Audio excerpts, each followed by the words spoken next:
আপনাদের নিরাপদ ও উৎসবমুখর অংশগ্রহণ নিশ্চিতকল্পে সংশ্লিষ্ট সকল প্রতিষ্ঠান ও বাহিনী কাজ করবে। ধর্ম, গোত্র, গোষ্ঠী, লিঙ্গ নির্বিশেষে সকলে এই আনন্দ আয়োজনে অংশগ্রহণ করুন। পরিবারের প্রতিবন্ধী, বয়স্ক ও সন্তান সম্ভবা মা সহ সকলকে নিয়ে ভোট দিতে আসুন। আমি আশা করি আপনাদের স্বতঃস্ফূর্ত অংশগ্রহণের মাধ্যমে ভোটের অনুষ্ঠান উৎসবে রূপ নেবে।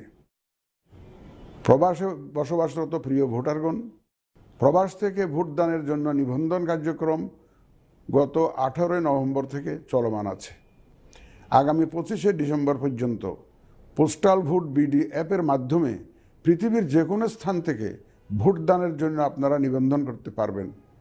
আপনারা এই সুযোগ গ্রহণ করে ভোটে অংশ নিন, দেশ গঠনে আপনাদের অধিকার বুঝে নিন। প্রবাসী ভোটারগণ ছাড়াও দেশের ভিতরের 3 ধরনের ভোটার পোস্টাল ব্যালটে ভোট দিতে পারবেন, যা ইতিমধ্যে উল্লেখ করেছি।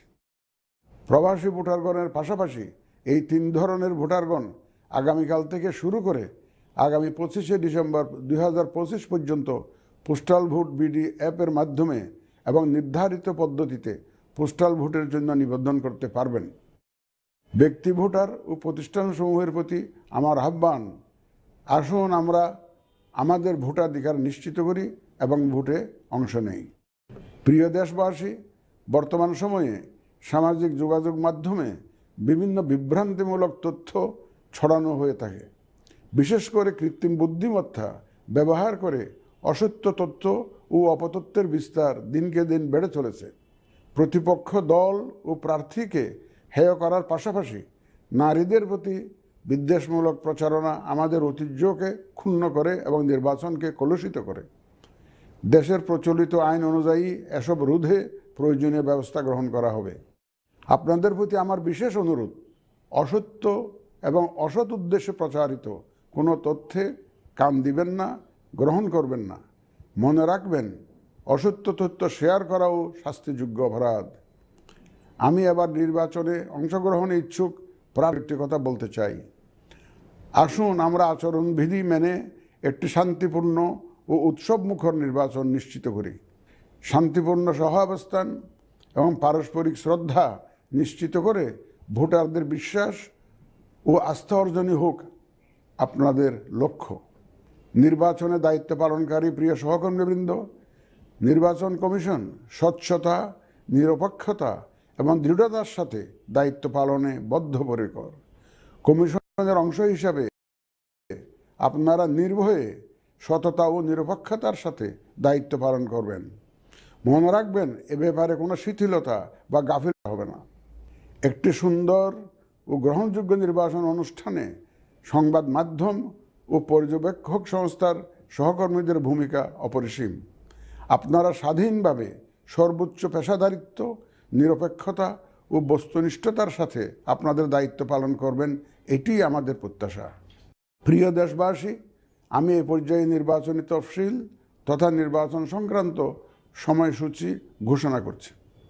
আগামী 2026 সালের ফেব্রুয়ারি মাসের 12 তারিখ রোজ বৃহস্পতিবার 300 আসনে ত্রয়োদশ জাতীয় সংসদ সাধারণ নির্বাচন এবং একই সাথে জুলাই জাতীয় সনদ সংবিধান সংস্কার বাস্তবায়ন আদেশ 2025-এর উপর গণভোট অনুষ্ঠিত হবে।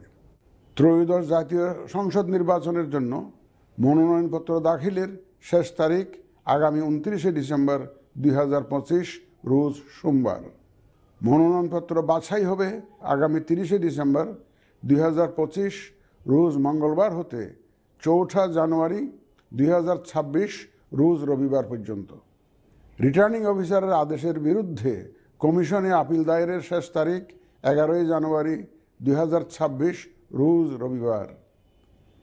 কমিশনে দায়েরকৃত আপিল নিষ্পত্তির তারিখ 12 জানুয়ারি 2026 রোজ সোমবার থেকে 18 জানুয়ারি 2026 রোজ রবিবার পর্যন্ত।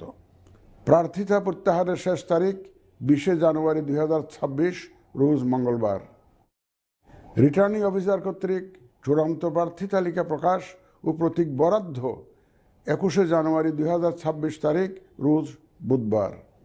নির্বাচনী প্রচারণা চলবে 22 জানুয়ারি 2026 রোজ বৃহস্পতিবার হতে ভোট গ্রহণ শুরুর 48 ঘন্টা আগ পর্যন্ত তথা আগামী 10 ফেব্রুয়ারি 2026 রোজ মঙ্গলবার সকাল 7:30 পর্যন্ত। ভোট গ্রহণ হবে 2026 সালের ফেব্রুয়ারি মাসের 12 তারিখ রোজ বৃহস্পতিবার। নির্বাচন প্রক্রিয়ায় সকল রাজনৈতিক দল ও প্রতিদ্বন্দ্বী প্রার্থী সহ ভোটারদের আন্তরিক অংশগ্রহণ ও সক্রিয় সহযোগিতা কামনা করছি।